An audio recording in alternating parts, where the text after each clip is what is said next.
I was just 8 years old when the war found me. I didn't go looking for it. I was too busy being a child.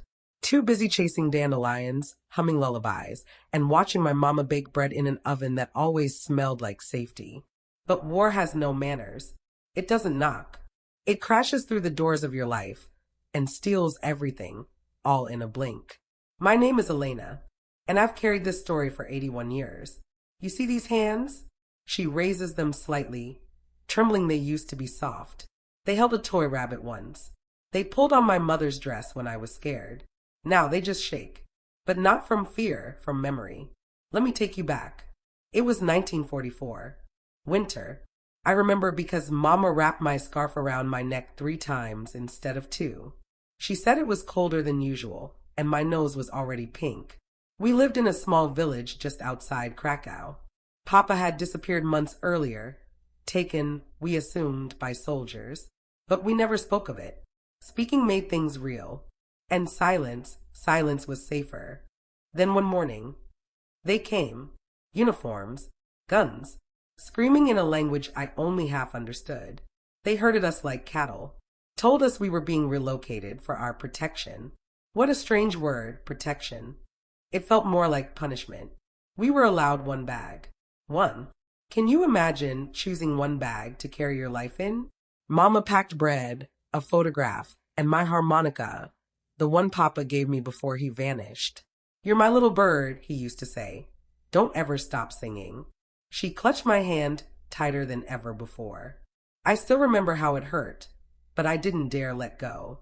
The train was waiting in the cold. Wooden. Open. It smelled like dirt and metal. No seats, just planks. Dozens of people pressed into each other like broken dolls. No one talked. Children cried. Babies whimpered. Old people closed their eyes as if they knew they wouldn't open them again. I sat in Mama's lap. She stroked my hair and whispered, "Sing in your head, Ellie. Sing the one about the angels and the stars. Remember? That way you won't feel the fear." So I did. I closed my eyes and sang the melody she used to hum as she brushed my hair at night. It wasn't much, just a little tune, but it was ours. A song about stars watching over lost children and angels turning into lullabies. I remember starting the third verse in my head when the sky exploded. It was sudden. No warning. Just fire. A bomb tore through the rail ahead. The noise. I still hear it sometimes in my sleep. It didn't sound like thunder. Thunder has rhythm. This was chaos. Like the sky screaming. The train shattered. People flew. Wood splintered. Screams turned into echoes that never came back. I woke up hours later under a broken axle. My mouth was filled with dirt and ash. My coat was soaked in blood. I thought I was dead. I hoped I was. But I wasn't. I reached for Mama's hand. It wasn't there. I called her name. Once. Twice. 10 times. Only silence answered. I found her shoe nearby. Not her. Just her shoe. And my harmonica, bent, but still whole, tucked in my coat pocket. I lay there, waiting to die. I didn't cry. I didn't scream. I just stared at the sky and listened. Somewhere in the smoke, I imagined I could hear Mama's voice, still singing. They found me 2 days later. Some soldiers, not the cruel kind, for once. They carried me to a refugee center. I didn't speak. Not for weeks. My voice had gone quiet with grief. I was placed in a home for displaced children. They gave me a new dress, a new number. But I didn't want new. I wanted the old. I wanted my mama. The other girls used to whisper that I was haunted, that I stared too long at the walls. Maybe I was haunted, or maybe I just remembered too much.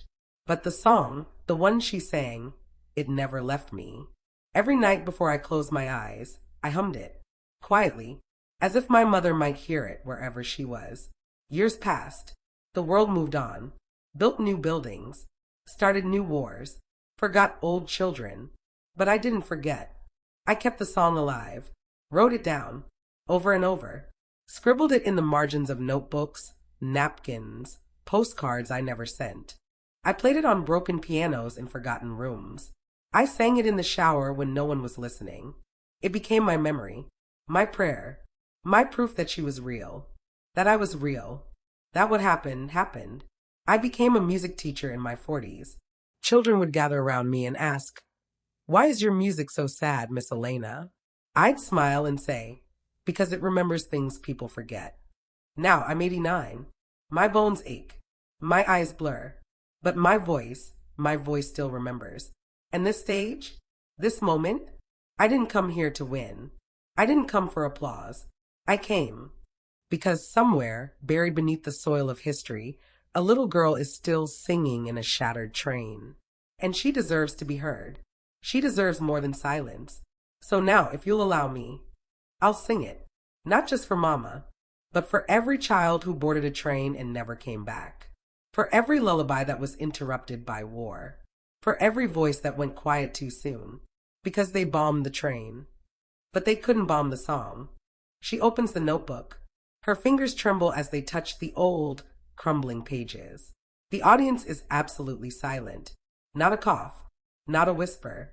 This is the song my mother wrote. And the one I carried through the fire. You vanished in the fire, but your song stayed with me. Every night I sing it back to the smoke and memory.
You vanished in the fire, but your song stayed with me.